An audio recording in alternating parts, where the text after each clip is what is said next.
Psychology says, when someone cuts you off, it almost never happens in one day. By the time they finally walk away, they've already been leaving emotionally for a long time. From the outside, it looks sudden, cold, heartless. But inside their mind? It was a slow, quiet, emotional process that took months, sometimes years. Here's what psychology reveals about why people really end long friendships.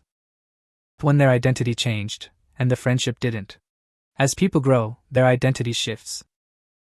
Their confidence improves. Their standards rise. Their boundaries get stronger. They start healing parts of themselves they didn't even know were wounded. But here's the hard part. Not every friendship grows at the same speed. Some friendships were built during survival mode. When they were insecure, lost, people-pleasing, or afraid to be alone. Those connections felt right for that version of them. But when someone evolves, their nervous system starts craving different conversations, different energy, different emotional depth. Suddenly, old dynamics feel heavy, forced, draining. It starts to feel like they're being pulled back into a version of themselves they worked hard to outgrow. So the distance isn't about forgetting the past. It's about protecting the person they're becoming.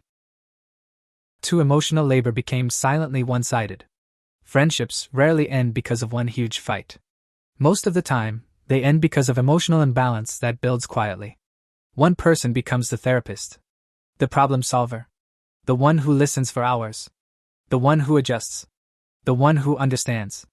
And at first, they do it with love. But over time, the emotional effort stops feeling mutual.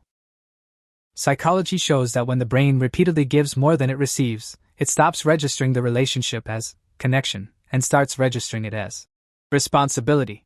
And when a relationship starts to feel like emotional work instead of emotional safety, the mind naturally begins searching for relief. That relief often looks like distance.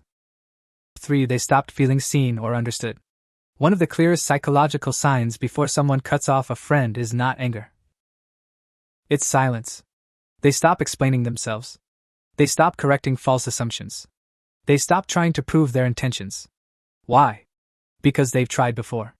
And they felt dismissed, misunderstood, labeled incorrectly. After enough failed attempts to be understood, the brain goes into energy-saving mode.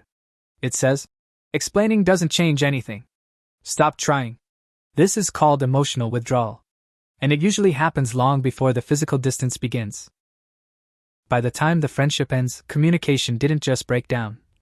It already ended internally. 4. They outgrew the role they were stuck in. Friend groups often freeze people in time. Maybe they were always seen as the dramatic one, the funny one, the irresponsible one, the quiet one, the needs help one. But people evolve. And when someone tries to step into a new version of themselves, old friends sometimes, without meaning to, pull them back into their old identity. They joke about the past. They remind them who they used to be.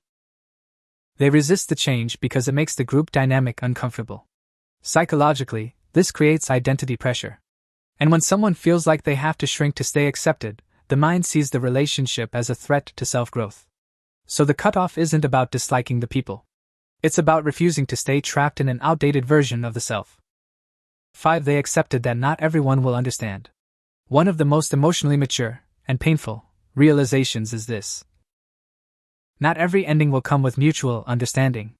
Not everyone will see your growth. Not everyone will agree with your reasons. Some people need a villain in their story. Some people hear explanations but never truly listen. Psychology calls this asymmetrical insight, when one person has emotionally processed the situation, and the other hasn't. At that point, another long conversation doesn't bring closure. It just reopens wounds. So instead of another explanation, they choose a boundary. And sometimes, that boundary is distance. Cutting off old friends doesn't always mean someone is cold, arrogant, or ungrateful. Sometimes it means they finally chose inner peace over familiar chaos. Growth over guilt. Alignment over attachment. Not every connection is meant to last forever. Some people come into your life to shape you, teach you, help you survive a certain chapter, and then quietly become part of your past. Have you ever had to let go of a friendship because you outgrew it? Comment, growth, if you understand this feeling.